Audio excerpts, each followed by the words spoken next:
प्रसिद्ध दार्शनिक Alfred north whitehead ने कहा था कि पूरा पश्चिमी दर्शन सिर्फ प्लेटो के फुटनोट्स हैं।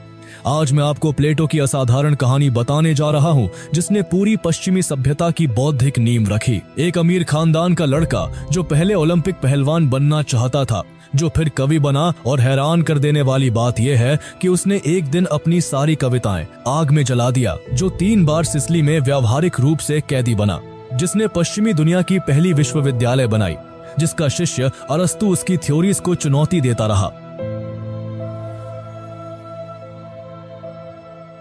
प्लेटो का जन्म लगभग 427 ईसा पूर्व में एथेंस, ग्रीस में हुआ था, लेकिन कुछ सोर्सेस के अनुसार 428 या 424 ईसा पूर्व की माना जाता है। ठीक उस समय जब एथेंस अपने स्वर्णिम युग के अंत पर था। यह समय बहुत नाटकीय था। मात्र 5 साल पहले 438 बीसीई में प्रसिद्ध पार्थेनॉन मंदिर का निर्माण पूरा हुआ था। वो भव्य संगमरमर का मंदिर जो हाथी दांत और सोने से सजा था। लेकिन इसके 5 साल के बाद ही एथेंस और स्पार्टा के बीच विनाशकारी पेलोपोनेसियन युद्ध शुरू हो गई। ये युद्ध 27 साल तक चली और एथेंस को पूरी तरह नष्ट कर दिया। पेलोपोनेसियन युद्ध के दौरान ही एथेंस में फैली महामारी को एथेंस का प्लेग कहा जाता है। ये महामारी लगभग 430 से 427 ईसा पूर्व के बीच फैली थी, जो युद्ध के शुरुआती वर्षों में आई थी। प्लेटो इसी अराजकता के बीच पैदा हुआ। उसने अपनी आंखों से देखा कि कैसे एक महान सभ्यता नष्ट हो सकती है। यह अनुभव बाद में उसके राजनीतिक दर्शन को गहराई से प्रभावित करेगा। प्लेटो का वास्तविक नाम एरिस्टोटल्स था, लेकिन कोई उसे इस नाम से नहीं जानता था। सभी उसे प्लेटो कहते थे। अब इनकी कहानी भी मजेदार है। दिलचस्प बात यह है कि एरिस्टोटल्स का नाम प्लेटो पाने के पीछे 3 अलग अलग मत थियरी है। पहला मत यह है कि यह उपनाम किसी व्यक्ति के भौतिक गुण की वजह से दिया गया, जैसे उसका शरीर चौड़ा या मजबूत होना। दूसरा मत यह है कि उसका माथा बहुत चौड़ा था, जो उसकी बुद्धिमत्ता दर्शाता था। तीसरा मत है कि उसकी बातचीत इतनी व्यापक और समग्र थी कि लोग कहने लगे, यार ये तो बहुत प्लाटोस व्यापक बात करता है। प्लेटो बहुत धनी परिवार में पैदा हुआ था। आज के शब्दों में कहे तो अरबपति परिवार। उसकी माता पेरिक्टोनी प्रसिद्ध कानून निर्माता सोलन की वंशज थी। वंशावली पौराणिक राजा कौद्रस तक जाती थी। प्राचीन जीवनी लेखकों ने एक अविश्वसनीय कहानी दर्ज की है। कहा जाता है कि प्लेटो के पिता अरिस्तन को अपोलो ने सपने में चेतावनी दी थी कि वे अपनी पत्नी के साथ जबरदस्ती संबंध बनाने की कोशिश न करें, जिसके बाद प्लेटो की माता पेरिक्टोनी गर्भवती हुई थी, जिसे अपोलो ने गर्भ धारण कराया था। किंवदंतियों के अनुसार प्लेटो वास्तव में अपोलो का बेटा था, जो यूनानी सूर्य, संगीत, सत्य और कविता के देवता का देवता है। इतिहासकार इसे स्पष्ट कारणों से संदेह की नजर से देखते हैं, लेकिन यह कहानी दिलचस्प है। यूनानी संस्कृति में खिलाड़ियों को वीर माना जाता था। एक प्रसिद्ध घटना है कि प्लेटो कुश्ती प्रतियोगिता में भाग ले रहा था। उसका प्रतिद्वंदी था एथेंस का प्रसिद्ध पहलवान मिलो। मैच के दौरान प्लेटो ने शानदार तकनीक का इस्तेमाल किया और मिलो को गिरा दिया। भीड़ जयकार कर रही थी, प्लेटो प्लेटो।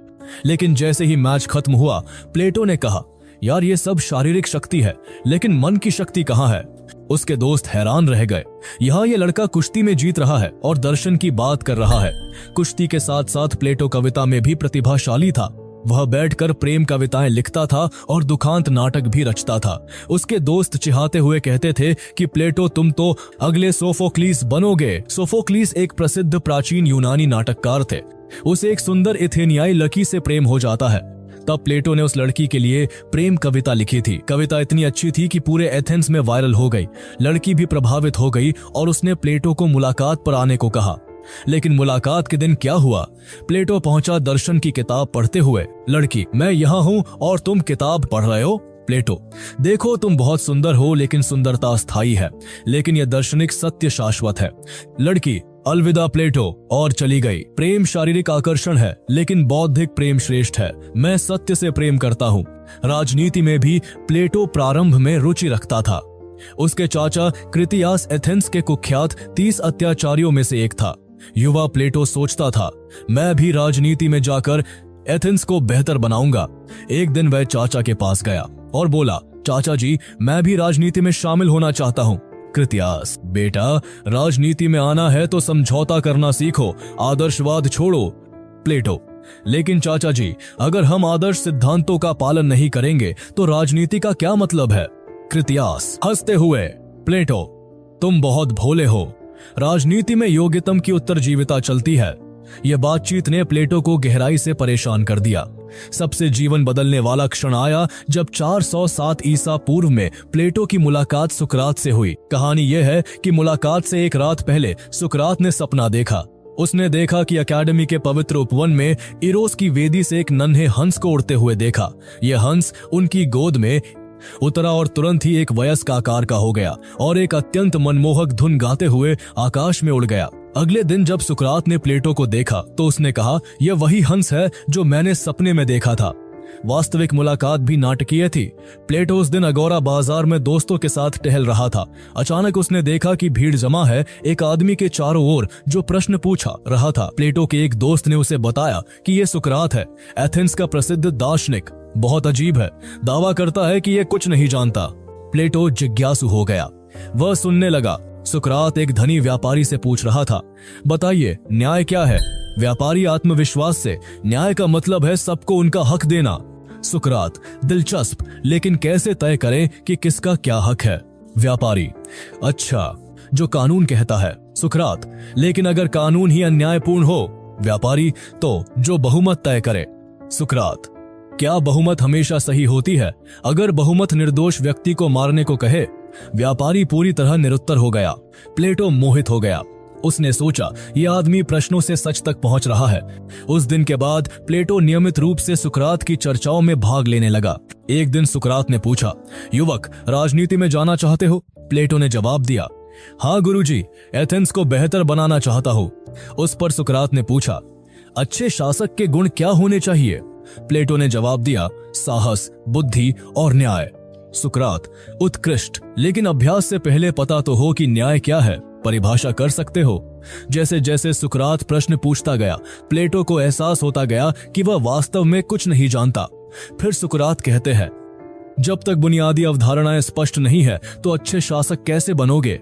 यह बातचीत प्लेटो के लिए मन को झकझोर देने वाली थी। उसी रात प्लेटो ने नाटकीय निर्णय लिया। उसने अपनी सारी कविताएं, दुखांत नाटक, सब कुछ आग में जला दिया। ये प्रसिद्ध उद्धरण कहते हुए, आओ हे अग्निदेव, प्लेटो को अब तुम्हारी जरूरत है। परिवार के सभी लोग हैरान थे कि अचानक प्लेटो को क्या हो गया है। वे पूछते हैं, प्लेटो, तुमने ये क्या किया? कलात्मक विरासत नष्ट कर दी। प्लेटो ने जवाब में कहा, मैंने निर्णय लिया है, अब सत्य की खोज करूंगा। कविता और नाटक केवल वास्तविकता की छायाएं हैं। मैं वास्तविक सत्य चाहता हूँ। जब ये बात उसके दोस्तों को पता चला तो वे भी हैरान थे और बोले, पागल हो गए हो, तुम एक सफल कवि बन सकते थे। प्लेटो ने शांत स्वर में बोला, कविता भावनात्मक संतुष्टि देती है, दार्शनिक ज्ञान शाश्वत संतुष्टि देती है। उसके बाद अगले 8 साल तक प्लेटो सुकरात के साथ बिताए। हर दिन दार्शनिक चर्चाएं, प्रश्न, बौद्धिक जांच। सुकरात की शिक्षण प्रणाली अनोखी थी। कभी प्रत्यक्ष उत्तर नहीं, हमेशा प्रश्न। एक दिन परेशान प्लेटो ने सुकरात से पूछा, गुरुजी, आप हमेशा प्रश्न क्यों पूछते हैं? प्रत्यक्ष उत्तर क्यों नहीं? सुकरात मुस्कुराए और बोले, अगर तैयार उत्तर दे दूं तो तुम्हारा मन आलसी हो जाएगा। प्रश्न मन को तीक्ष्ण रखते हैं। सच्चा ज्ञान वह है जो तुम खुद खोजो। एक मजेदार घटना हुई जब सोफिस्ट शिक्षक प्रोतागोरास एथेंस आया। वह दावा करता था कि किसी भी विषय पर वह बहस कर सकता है। सार्वजनिक प्रदर्शन में किसी ने विषय दिया न्याय। प्रोतागोरस ने न्याय के पक्ष में शानदार भाषण दिया। सभी लोग जो वहां थे बहुत प्रभावित हुए।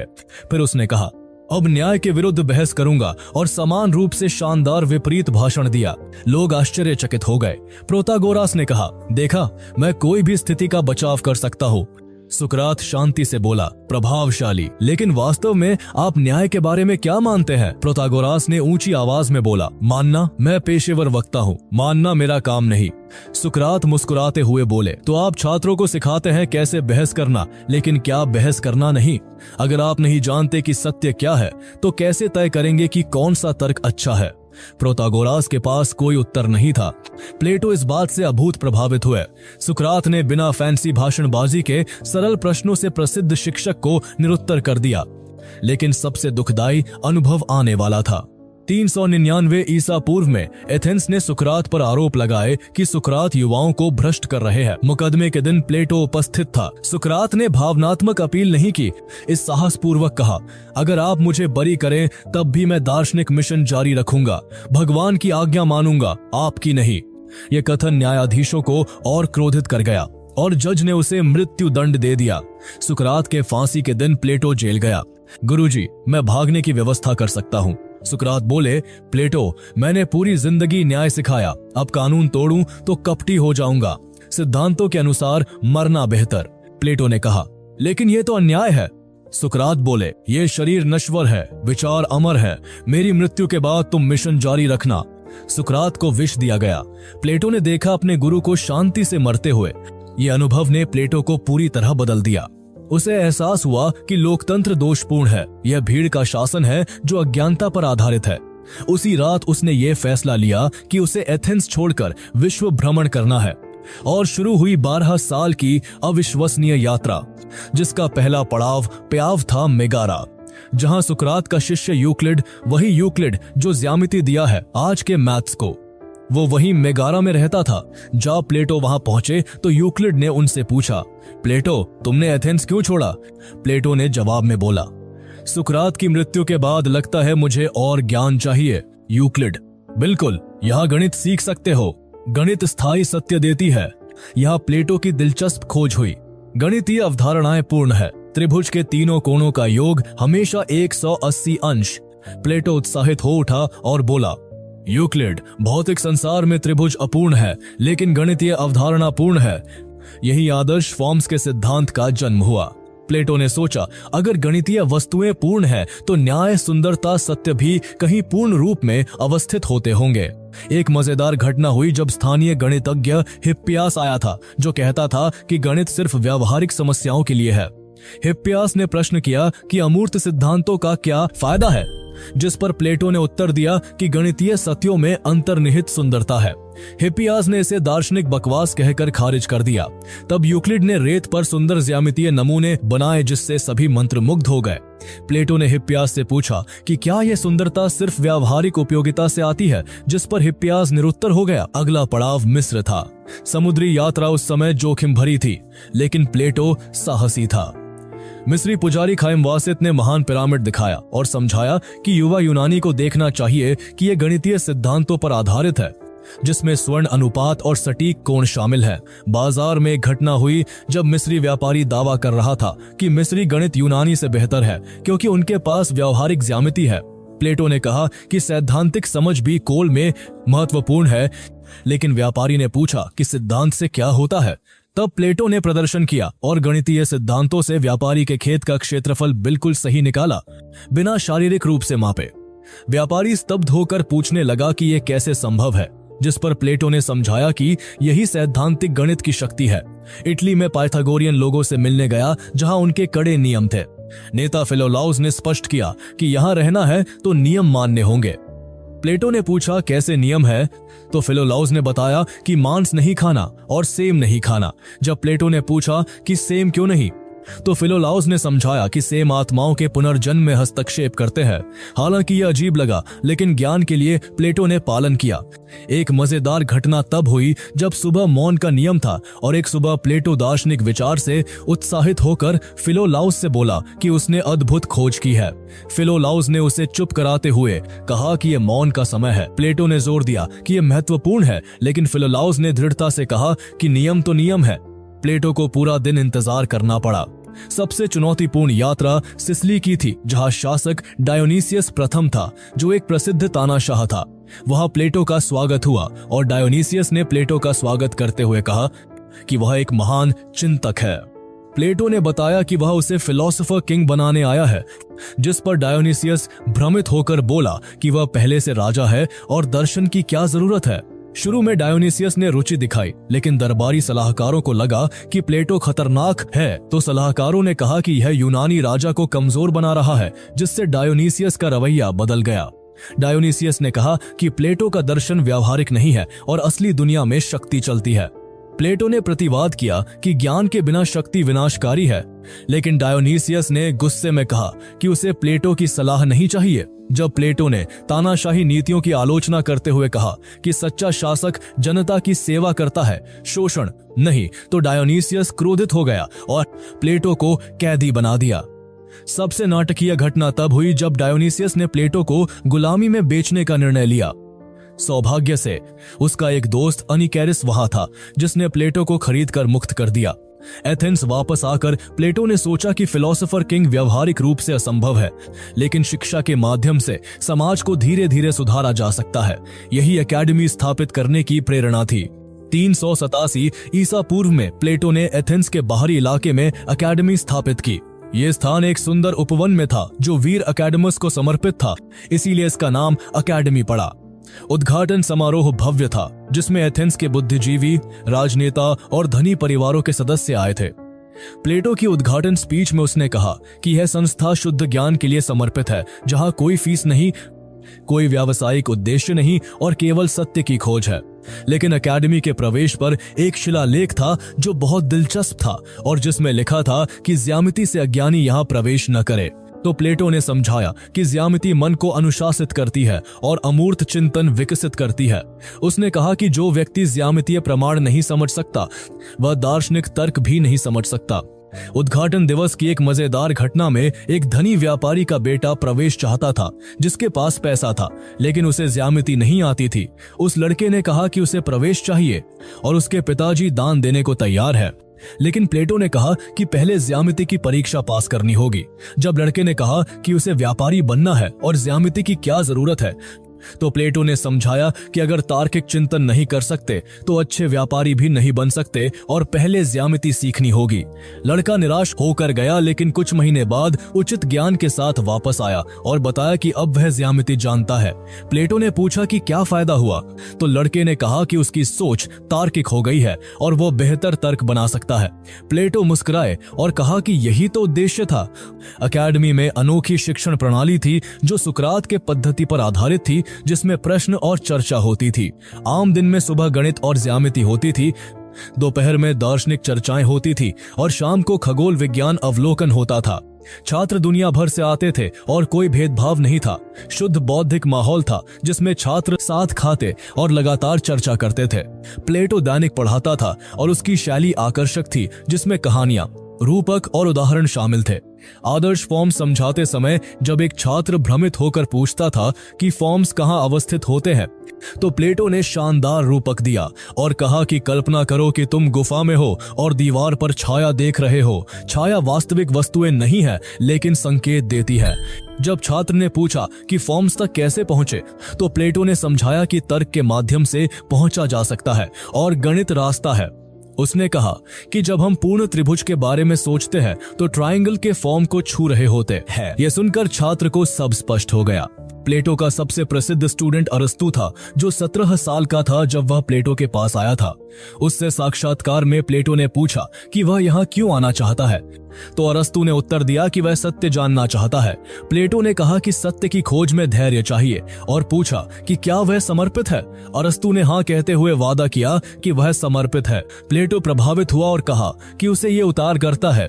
साफ पसंद आया, लेकिन याद रखना चाहिए कि यहाँ प्रश्न पूछते हैं और तैयार उत्तर नहीं देते। शुरू में अरस्तु शानदार छात्र था, लेकिन धीरे धीरे वह शिक्षक के सिद्धांतों पर प्रश्न उठाने लगा। कक्षा में फॉर्म्स की चर्चा के दौरान अरस्तु ने कहा कि अगर हर वस्तु के लिए अलग फॉर्म है तो अनंतता हो जाएगी और यह व्यावहारिक नहीं लगता। प्लेटो ने कहा कि वह बहुत शाब्दिक सोच रहा है, लेकिन अरस्तु ने तर्क दिया कि सार्वभौमिक गुण वास्तविक वस्तुओं में समाहित होते हैं और अलग संसार की जरूरत नहीं है। यह प्रसिद्ध दार्शनिक असहमति की शुरुआत थी। 20 साल बाद जब अरस्तु ने एकेडमी छोड़ी तो उसने प्रसिद्ध कथन दिया कि प्लेटो उसे प्रिय है, लेकिन सत्य और भी प्रिय है। अब आते हैं प्लेटो और डायोजनीस के मजेदार मुकाबलों पर। डायोजनीस बैरल में रहता था और भौतिक संपत्ति अस्वीकार करता था। पहली मुठभेड़ तब हुई जब प्लेटो व्याख्यान दे रहा था कि मनुष्य पंख रहित द्विपाद है। छात्र प्रभावित थे। तभी डायोजनीस कक्षा में घुसा और नोचा हुआ मुर्गा लेकर आया। डायोजनीस ने मुर्गा हवा में लहराते हुए कहा कि देखो, ये प्लेटो का मनुष्य है। पूरी कक्षा हंसी और प्लेटो शर्मिंदा हुआ, लेकिन स्थिति को सहजता से संभाला। प्लेटो ने कहा कि ठीक है, वह परिभाषा संशोधित करता है और अब कहेगा कि मनुष्य चौड़े नाखून वाला पंख रहित द्विपाद है। डायोजनीस ने मान लिया कि अभी भी पूर्ण नहीं है, लेकिन सुधार है। दूसरी बार प्लेटो विलासिता के बारे में व्याख्यान दे रहा था और कह रहा था कि सादा जीवन जीना चाहिए, लेकिन बुनियादी सुविधाएं जरूरी हैं। तब डायोजेनस ने टोका कि प्लेटो फैंसी के लिए घर में रहता है और महंगे कपड़े पहनता है, तो ये सादा जीवन कैसे हुआ? प्लेटो ने कहा कि वह उचित आराम बनाए रखता है और अति तपस्या भी एक तरह की अहंकारिता है। डायोजेनस ने कहा कि या फिर अति विलासिता भी अहंकारिता है। प्लेटो ने कहा कि संतुलन जरूरी है, लेकिन डायोजेनस ने व्यंग्य किया कि प्लेटो आदर्श राज्य के सिद्धांत बनाता है, जबकि वह वास्तव में सादा जीवन जीता है। फॉर्म्स के बारे में एक बार डायोजेनस ने कहा कि वो प्लेटो की मेज देख सकता है, लेकिन मेजपना कहाँ है? प्लेटो ने उत्तर दिया कि डायोजेनस की बौद्धिक दृष्टि विकसित नहीं हुई, जिस पर डायोजेनस ने कहा कि या फिर प्लेटो की कल्पना अति सक्रिय हो गई है। बहसों के बावजूद दोनों एक दूसरे का सम्मान करते थे। जब डायोजेनस बीमार था तो प्लेटो ने पूछा कि क्या वह मदद कर सकता है और चिकित्सक या दवा की व्यवस्था कर सकता है। डायोजेनस ने कहा कि चिंता स्पर्शकारी है, लेकिन वह प्रकृति में सामंजस्य में रहता है। प्लेटो ने फिर भी कहा कि बुनियादी चिकित्सा तो ले लेनी चाहिए। डायोजेनस ने समझौता करते हुए कहा कि ठीक है, अगर अच्छी शराब है तो बांट सकता है। दर्द निवारण के लिए अकेडमी में गणित को केंद्रीय स्थान था, जो उस समय के लिए क्रांतिकारी दृष्टिकोण था। स्टूडेंट्स शिकायत करते कि वे दर्शन सीखने आए हैं, तो गणित क्यों पढ़ाई जा रही है? एक शानदार प्रदर्शन में एक स्टूडेंट ने कहा कि गणित के बिना भी दर्शन किया जा सकता है, तो प्लेटो ने चुनौती दी कि वह सिद्ध करे कि न्याय क्या है। छात्र ने कहा कि सबको वह मिले जिसके वे हकदार है। तब प्लेटो ने कहा कि अब गणितीय रूप से सिद्ध करो कि यह परिभाषा सुसंगत है। छात्र भ्रमित होकर पूछने लगा कि गणितीय रूप से कैसे सिद्ध किया जाए। प्लेटो ने समझाया कि अगर अ को x हकदार है और ब को y हकदार है, तो कैसे तय करोगे कि x और y समान मूल्य के हैं और मापदंड चाहिए। छात्र को एहसास हुआ कि तार्किक सटीकता के लिए गणितीय चिंतन जरूरी है। अकेडमी का शेड्यूल कड़ा था, लेकिन खोजने की स्वतंत्रता भी थी। कोई औपचारिक डिग्री नहीं देता था और सफलता बौद्धिक विकास से मापी जाती थी। प्लेटो 40 साल तक पढ़ाता रहा। उसकी ऊर्जा और उत्साह उल्लेखनीय था। आदर्श फॉर्म्स का सिद्धांत प्लेटो का सबसे क्रांतिकारी विचार था कि हमारा भौतिक संसार वास्तविकता नहीं है, ये केवल एक उच्चतर वास्तविकता की छाया है, जिसे वह फॉर्म्स की दुनिया कहता था। फॉर्म्स शाश्वत, पूर्ण और अपरिवर्तनीय सत्ता है। उदाहरण के लिए, हम बहुत सारी सुंदर चीजें देखते हैं, लेकिन कोई भी पूर्णतः सुंदर नहीं है और सभी अस्थायी है। लेकिन सुंदरता का फॉर्म पूर्ण और शाश्वत है। इसी तरह हम बहुत सारे त्रिभुज देखते हैं, जैसे रेत में बने त्रिभुज या कागज पर बने त्रिभुज, लेकिन कोई भी पूर्णतः त्रिभुज नहीं है और सभी में कुछ न कुछ खामी है। लेकिन त्रिभुज का फॉर्म पूर्ण है, जिसमें 3 भुजाएं हैं और 3 कोणों का योग ठीक 180 है। प्लेटो के लाक्स अनुसार ये फॉर्म्स सच्ची वास्तविकता है और भौतिक वस्तुएं केवल इन फॉर्म्स की अपूर्ण प्रतियां हैं। सबसे महत्वपूर्ण फॉर्म है भलाई का फॉर्म, जो सभी फॉर्म्स का स्रोत है और परम वास्तविकता है। जिस तरह सूरज भौतिक संसार को प्रकाशित करता है, उसी तरह भलाई का फॉर्म बौद्धिक संसार को प्रकाशित करता है। प्लेटो के सबसे प्रसिद्ध रूपकों में से एक है गुफा का रूपक। कल्पना करिए, एक गुफा में कैदी जंजीरों में बंधे हैं। उनके पीछे आग जल रही है और सामने दीवार है। लोग आग के सामने से गुजरते हैं, जिससे दीवार पर छाया पड़ती है। कैदी केवल यही छाया देख सकते हैं और वे समझते हैं कि यही दीवार पर छाया पड़ती है। फिर एक कैदी मुक्त हो जाता है और पहले उसे आग दिखती है, जो पीड़ादायक है क्योंकि उसकी आंखें अंधेरे की आदी है। फिर वह गुफा से बाहर निकलता है और सूर्य प्रकाश देखता है। स्टार्टिंग में यह बहुत पीड़ादायक है, लेकिन धीरे धीरे उसकी आंखें समायोजित हो जाती है और अब वह वास्तविक वस्तु देखता है, छाया नहीं। जब वह वापस गुफा में जाता है दूसरे कैदियों को बताने के लिए, तो वे उसकी बात नहीं मानते, क्योंकि उनके लिए छाया ही वास्तविकता है और वे उसे पागल समझते हैं। यह रूपक हमारी बौद्धिक यात्रा को दर्शाता है। अधिकांश लोग भौतिक संसार की छायाओं में जीते हैं। दार्शनिक वह व्यक्ति है जो गुफा से बाहर निकलकर वास्तविक फॉर्म्स को देखता है, लेकिन जब वह साधारण लोगों को सत्य बताने की कोशिश करता है तो वे उसे नहीं समझते। प्लेटो की ज्ञान मीमांसा भी क्रांतिकारी थी और उसने ज्ञान को अलग अलग स्तर में बांटा था। सबसे निम्न स्तर है आइकासिया, यानी कल्पना या भ्रम, जो छायाओं, प्रतिबिंबों और चित्रों का ज्ञान है। जैसे गुफा में कैदी छायाओं को वास्तविकता समझते हैं। दूसरा स्तर है पिस्टिस, यानी विश्वास या भरोसा, जो भौतिक वस्तुओं के बारे में ज्ञान है। हम देखते हैं, छूते हैं, अनुभव करते हैं, लेकिन यह अभी भी अपूर्ण ज्ञान है। तीसरा स्तर है डायनोया, यानी गणितीय तर्क, जिसमें हम पूर्ण संबंध और सत्य खोजते हैं, लेकिन यह अभी भी मान्यताओं पर निर्भर है। उच्चतम स्तर है नोएसिस यानी शुद्ध तर्कसंगत अंतर्दृष्टि, जहां हम फॉर्म्स को प्रत्यक्ष रूप से समझते हैं बिना किसी मान्यता के। प्लेटो का राजनीतिक दर्शन उसकी तत्व मीमांसा से प्रत्यक्ष रूप से जुड़ा था। अगर व्यक्तिगत चेतना में तर्क, साहस और इच्छा के 3 भाग हैं, तो आदर्श राज्य में भी 3 संगत वर्ग होने चाहिए। गणतंत्र में प्लेटो ने अपने आदर्श राज्य की विस्तृत रूपरेखा दी, जिसमें 3 वर्ग हैं: संरक्षक यानी शासक, सहायक यानी सैनिक और उत्पादक यानी किसान, शिल्पकार और व्यापारी शामिल है। संरक्षक वे लोग हैं जिनमें तर्क प्रमुख है। वे दार्शनिक हैं जो फॉर्म्स को समझते हैं। विशेष रूप से भलाई के फॉर्म को केवल वही लोग शासन करने के योग्य हैं जो सत्य को जानते हैं।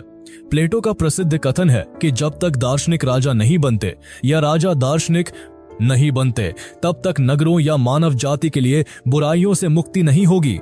प्लेटो का तर्क था कि लोकतंत्र खतरनाक है क्योंकि ये अज्ञानी बहुमत को शक्ति देती है। जिस तरह हम अपने स्वास्थ्य के लिए योग्य चिकित्सक के पास जाते हैं, उसी तरह शासन के लिए योग्य दार्शनिक राजाओं की जरूरत है। लेकिन प्लेटो के आदर्श राज्य में कई विवादास्पद तत्व थे। संरक्षकों के लिए निजी संपत्ति नहीं होती और उनकी पत्नियां और बच्चे भी सामान्य होते हैं, ताकि व्यक्तिगत लगाव शासन में हस्तक्षेप न करे। इसके अतिरिक्त प्लेटो ने सुझाव दिया था कि बच्चों को माता पिता से अलग करके राज्य द्वारा पाला जाना चाहिए और प्राकृतिक प्रतिभाओं के अनुसार उन्हें विभिन्न वर्गों में बांटा जाना चाहिए। प्लेटो की शिक्षा थ्योरी भी आधुनिक शिक्षा को गहराई से प्रभावित करती है। उसके अनुसार शिक्षा का उद्देश्य है चेतना को उचित दिशा देना, न कि केवल जानकारी प्रदान करना। बचपन में बच्चों को कहानियों, संगीत और शारीरिक प्रशिक्षण के माध्यम से शिक्षित करना चाहिए। कहानियां सावधानी से चुनी जानी चाहिए और वे नैतिक मूल्यों को बढ़ावा दें। संगीत भी गणितीय अनुपातों पर आधारित होनी चाहिए। गणित बहुत जरूरी है क्योंकि ये अमूर्त चिंतन विकसित करता है। ज्यामिति, अंकगणित, खगोल विज्ञान, ये सब मन को अनुशासित करते हैं। अंत में द्वंद्वात्मक यानी दार्शनिक चर्चा शिक्षा का उच्चतम रूप है, जहां स्टूडेंट सीखते हैं कि कैसे प्रश्न पूछना, मान्यताओं को चुनौती देना और तार्किक बहस विकसित करना। प्लेटो का विश्वास था कि उचित शिक्षा से समाज बदला जा सकता है और अगर सही लोगों को सही शिक्षा मिले तो आदर्श राज्य संभव है। मनोविज्ञान, प्लेटो का मनोविज्ञान भी अग्रणी था। उसने तर्क दिया कि मानव आत्मा में 3 भाग है जो उसकी राजनीतिक थ्योरी से मेल खाते हैं। तर्क यानी लोगोस चेतना का उच्चतम भाग है जो तर्क संगत क्षमता है और सत्य को समझती है, गणना करती है और निर्णय लेती है। यह सिर में स्थित है। साहस यानी थूमोस वीरता और भावनाओं का केंद्र है जो क्रोध, गर्व और महत्वाकांक्षा को संभालता है। यह छाती में स्थित है। इच्छा यानी एपिथूमिया बुनियादी इच्छाओं का केंद्र है जिसमें भोजन, यौन संबंध, आराम की चाह शामिल है। यह निचले पेट में स्थित है। स्वस्थ मन वो है जिसमें तर्क, साहस और इच्छा को नियंत्रित करता है। जिस तरह रथ चालक अपने घोड़ों को नियंत्रित करता है, उसी तरह तर्क को मन के अन्य भागों का मार्गदर्शन करना चाहिए। प्लेटो की कला थ्योरी विवादास्पद थी। आर्ट और पोएट्री को वह संदेह की नजर से देखता था क्योंकि ये वास्तविकता से दूर ले जाते हैं। दुखांत कविता करुणा और भय पैदा करती है, लेकिन आदर्श व्यक्ति तर्क संगत होता है, भावनात्मक नहीं। इसके अलावा कवि दावा करते हैं कि वे ज्ञान सिखाते हैं, लेकिन वे वास्तव में कुछ नहीं जानते और केवल मनोरंजन करते हैं। इससे लोगों में झूठा आत्मविश्वास पैदा होता है। हालांकि प्लेटो ने कला की आलोचना की, लेकिन उसकी अपनी लेखन उच्च साहित्यिक गुणवत्ता की है। ये विडंबना है कि दार्शनिक जो पोएट्री को अस्वीकार करता है, खुद काव्यात्मक भाषा का उपयोग करता है। सिरक्यूज में प्लेटो के व्यावहारिक राजनीतिक अनुभव बहुत शिक्षाप्रद है। 3 बार वह सिसिली गया था, दार्शनिक राजा का आदर्श लागू करने की कोशिश में।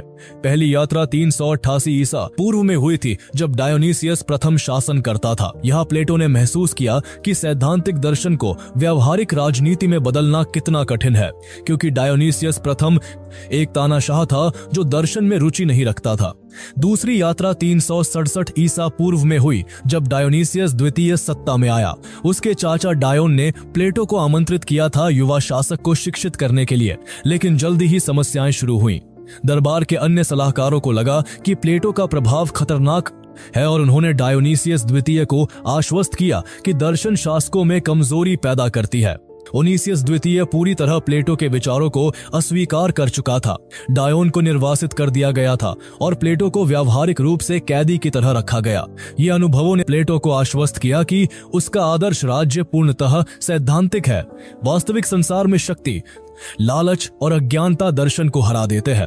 इसके बाद उसने व्यवहारिक राजनीति को पूरी तरह त्याग दिया। 347 ईसा पूर्व में प्लेटो की मृत्यु हो गई लगभग 80 साल की उम्र में। उसकी मृत्यु शांतिपूर्ण थी।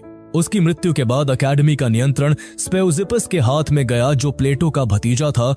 लेकिन धीरे धीरे अकेडमी की मूल दार्शनिक भावना में गिरावट आई।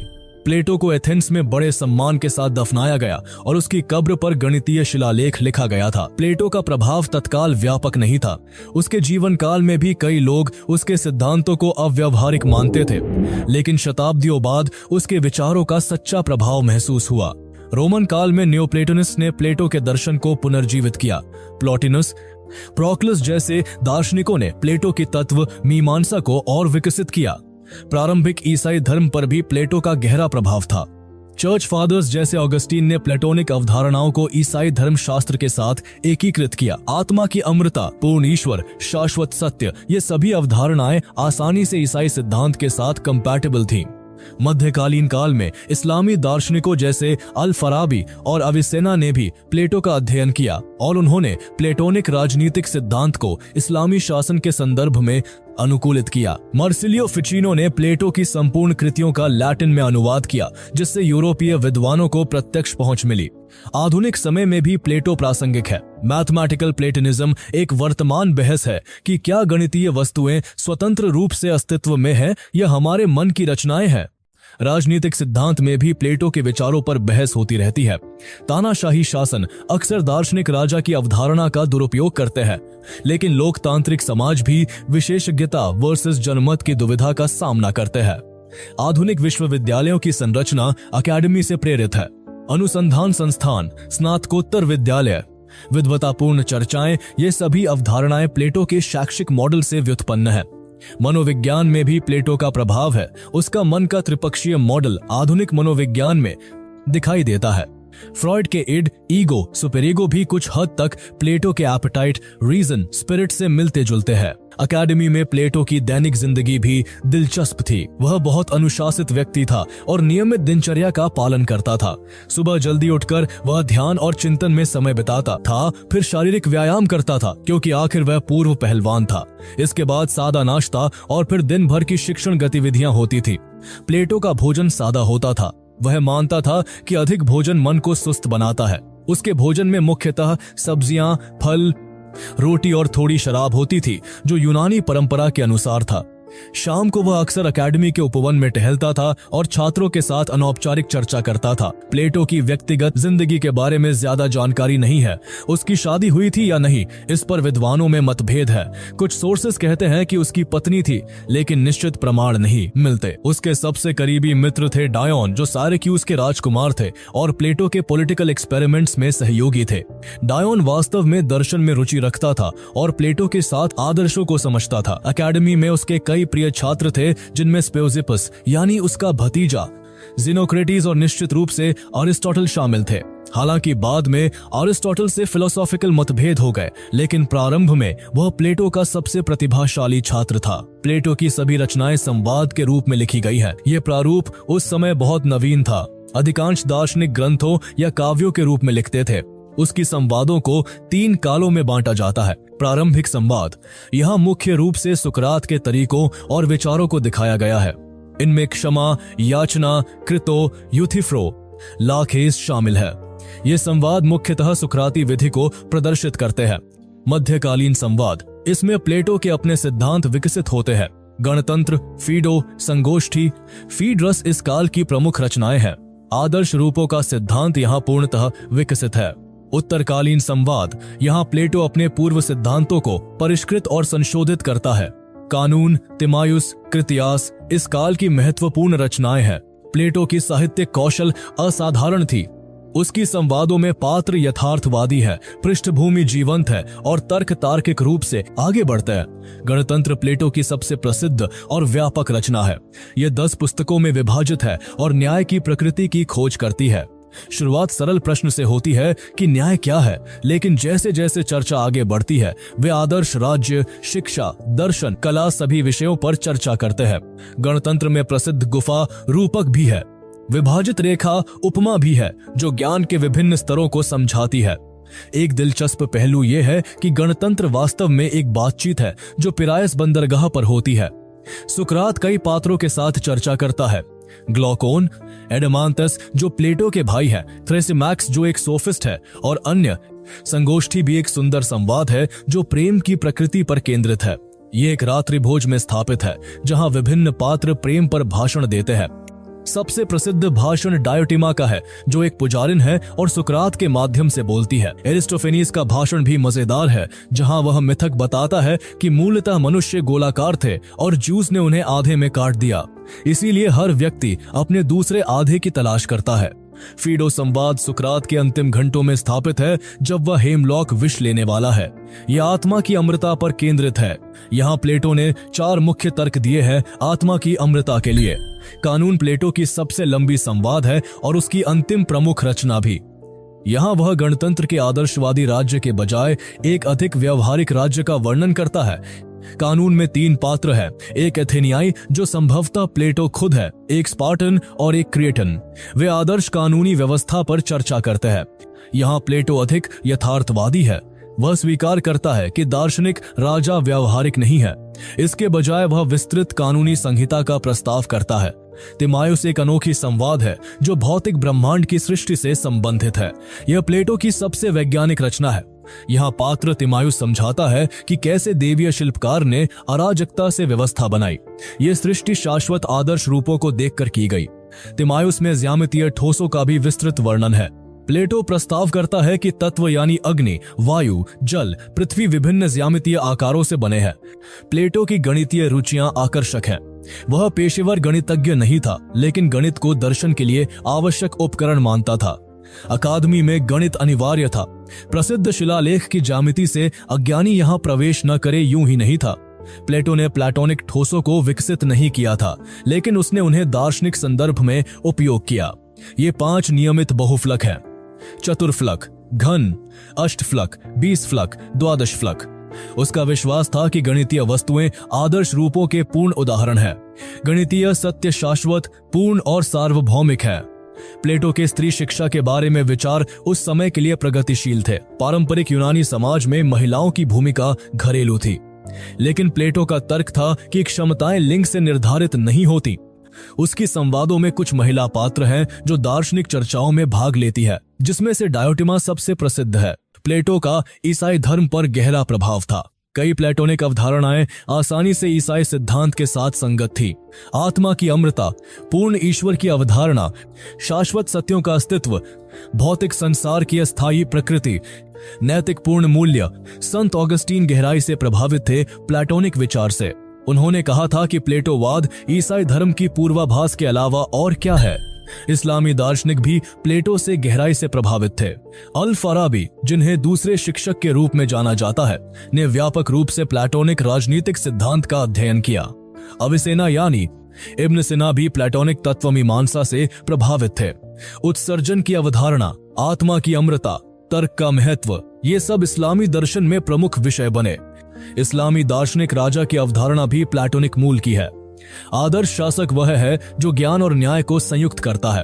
पुनर्जागरण में प्लेटो की नाटकीय पुनर्खोज हुई। मध्य युग में अरस्तु प्रमुख थे, लेकिन पुनर्जागरण विद्वानों ने प्लेटो को प्राथमिकता देना शुरू किया। मार्सिलियो फिसिनो ने फ्लोरेंस में प्लेटोनिक अकादमी स्थापित की। उन्होंने संपूर्ण रचनाओं का लैटिन अनुवाद भी किया। पुनर्जागरण मानवतावादियों को प्लेटोनिक जोर, मानव गरिमा और आत्मा की कुलीनता पर पसंद आया।